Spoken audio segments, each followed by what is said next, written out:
So Elon Musk has announced he will be creating a new political party to take on what he describes as the Uni-Party of the other two parties. Meanwhile, in the UK, the radical left in the form of Jeremy Corbyn and Zara Sultana have sort of announced that they'll be setting up a new party to take on the governing Labour Party from the left. Is there a reason why new political parties are springing up all of a sudden? Or is it just a coincidence of egos, various people who just suddenly decided they needed their own vehicles because it turns out they don't play well with others? Well, I think there is something in common to the situations in both the United States and the UK, and it reflects a substantive change beneath the surface of our political environment. So let's discuss. First thing to say is this. Obviously, the political systems of the US, a presidential republic, and the UK, a parliamentary democracy with a constitutional monarchy, well, yes, they're different in many ways. But the status quo in each over the last century or so had one thing strikingly in common. Their electoral systems produce the logic that favours a two-party system. Third parties struggle to get even a toehold in such a system. The best that third parties can do, and usually for one election only, is to act as a spoiler candidate who might use their presence to highlight a particular issue or problem. Their presence might end up benefiting one of the two main parties, the one whose vote isn't currently being split by the challenger party. But that's it. So the logic of that position would be that Elon Musk and Jeremy Corbyn are both doomed to failure. There is no space for them to take up. They will just join the long list of minority parties that failed to get any sort of traction and slipped obscurely into history. Now, that may end up being the case, but I seriously think that something is changing. You see, if you're going to have a two-party system, that will drive you towards the two parties of government being what is sometimes described as broad church parties or big tent parties, which I'm told is how it's more often described in the United States. In other words, the broadly of the left party contains within it the radical wing all the way through to the most centrist of the centre left. And probably those groups utterly despise each other, spend half their time fighting each other like cats in a sack, but then when the election comes, they magically remember they're on the same side, and they join together to try to win the election, and the mirror image happens on the right. Between elections, whenever there's cross-party collaboration to be done, it's more often those from the centre ground of each party who have plenty in common and who can collaborate, because those on the radical wings much more likely to see any sort of cross-party workings to be a betrayal of political principle. Hence why in the UK, for all of my lifetime, and in the US up until a couple of decades ago, parties were most likely to get elected when they tacked towards the centre. The radical left or right, they had no choice but to support their party. So the people in the centre ground, the ones who might vote either way, depending on the detail of what was on offer, they were the ones that the parties had to appeal to. This is two-party politics.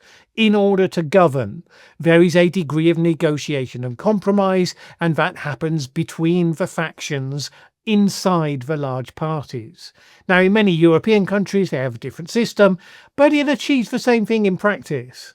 They have proportional representation elections, which encourage multiple parties, much more tightly focused on a specific perspective or tradition.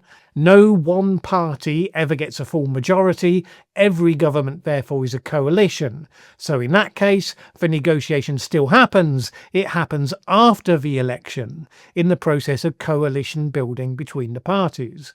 So it's the same process, a wide range of perspectives, but to get a majority for a government programme, there has to be negotiation between them, there has to be give and take.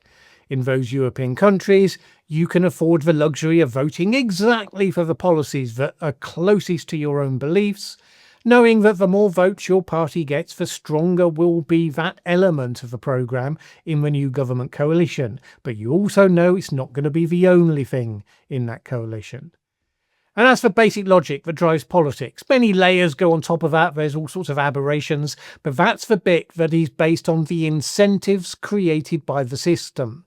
Except that has started to break down in these two-party systems. In the US, it would be pretty hard to describe the MAGA Republican Party as being a big tent party.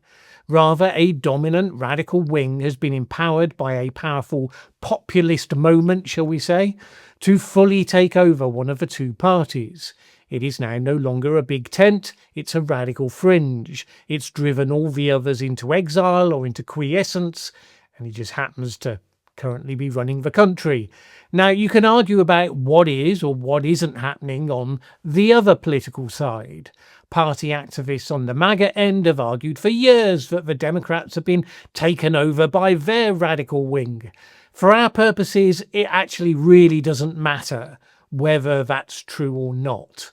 The fact that populist MAGA has taken over one of the two parties is quite enough on its own to have broken that system. You now have a two-party system, one of which, and okay, maybe both of which, are decidedly not big tent. And logically, that leaves political space for a third party to inhabit in a way that there wasn't before. So that's the dynamics of the US. We'll come back to Elon Musk's chances with his new party in a moment. But what about the UK? Well, in the last election, the Labour Party won the vote with a landslide of seats, a larger majority for the government in Parliament than we've seen in a very long time. Now, okay, that was driven more by a wave of opposition to the incumbent Conservative Party after 14 years, the latter few of which have been marked by growing incompetence, than it was by enthusiasm for Labour, which is why their actual share of the vote was quite down. But still, the two-party system, as usual. Except two things happened that gave a hint that something new was starting to emerge. One, the various smaller parties did better. The Liberal Democrats, the Greens, the new populist upstart Nigel Farage's Reform UK. The latter two were still heavily repressed by the voting system.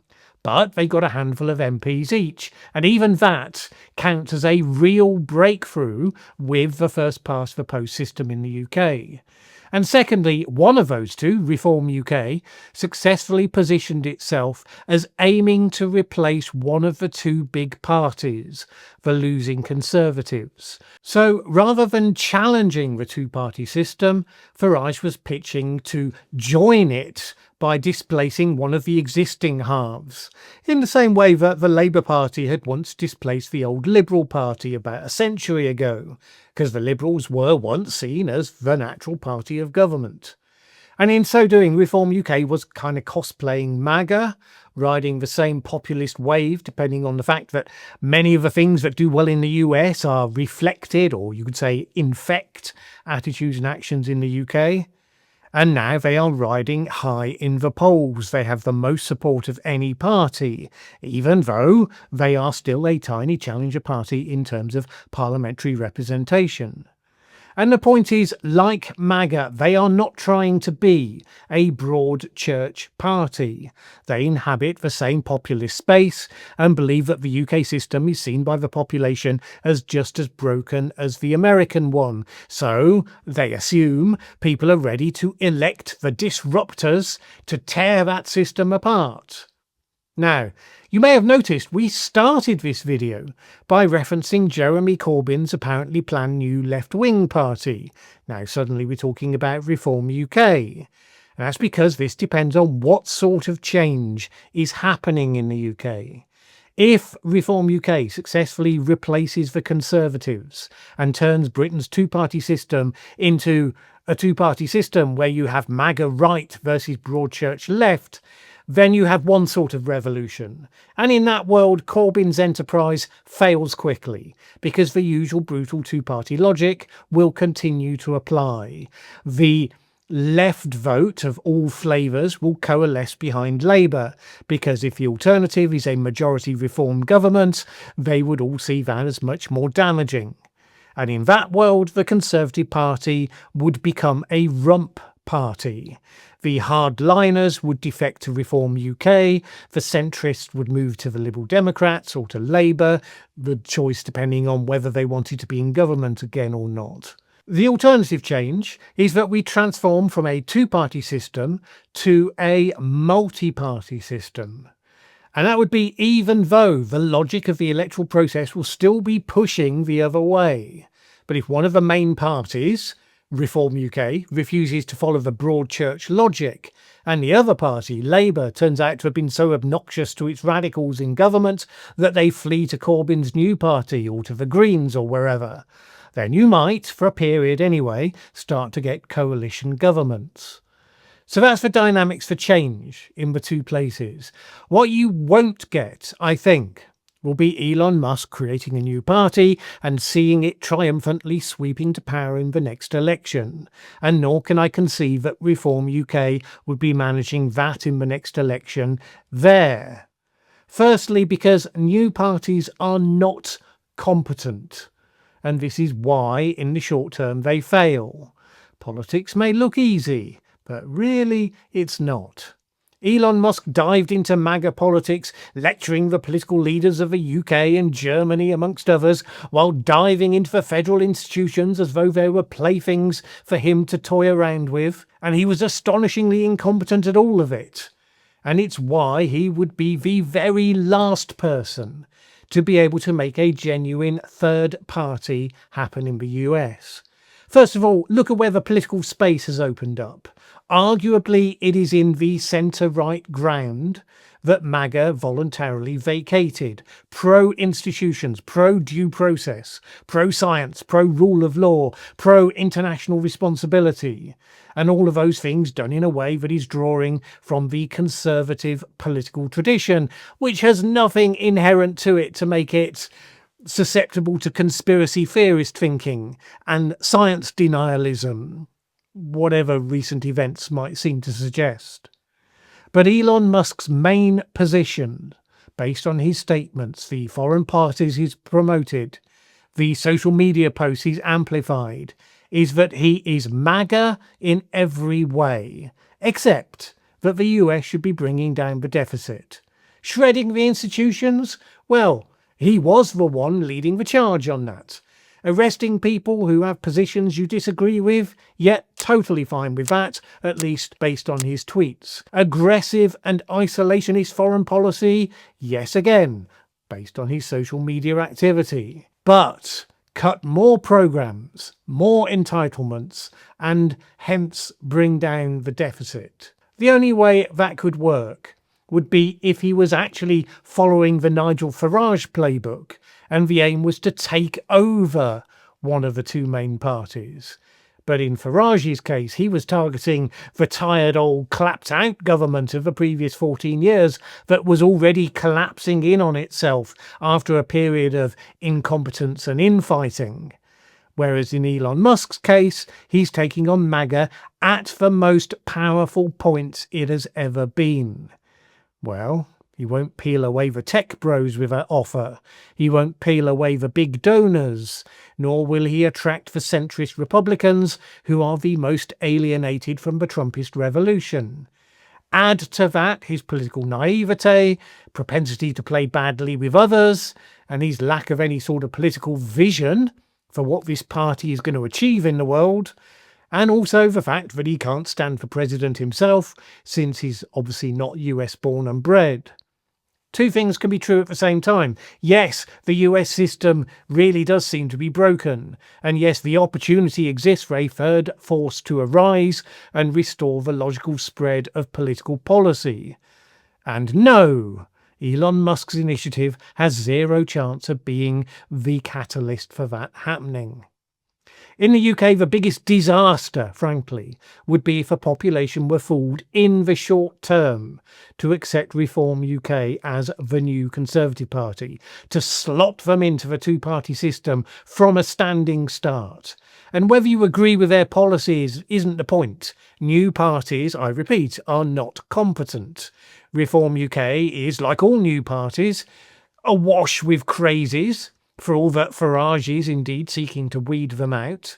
And you can see it in recent events. Out of the 5 people that Reform got elected to Parliament, one was promptly ejected from the party and another has just resigned the party whip because he became embroiled in a scandal. 2 out of 5. And that's just in the first year. Now consider that being the party that forms a majority government in 2029. Almost no sitting MPs, 0 government experience whatsoever. Who are they going to put up to be the Chancellor of the Exchequer? Who's going to be the Defence Secretary? The Foreign Secretary? Are the British people, who have always voted against extremism reliably in the past, they really going to vote in a party in that state, regardless of how fed up they are with the status quo? That is the big question. Now, in recent times, I would have said, under no circumstances could that ever happen. Just look at every recent election. Competence is always a big factor. But now, I think still not. I think we're heading for a period where multi-party rule pushes its way in until the logic of the two-party system will probably reassert itself. But what we're seeing right now with the populist moment is taking us into new territory. So I wouldn't count anything out. Wherever it goes, it's almost certainly going to be pretty noisy, likely very bad-tempered. So just remember, you always have the option of keeping your cool while around you all are losing theirs.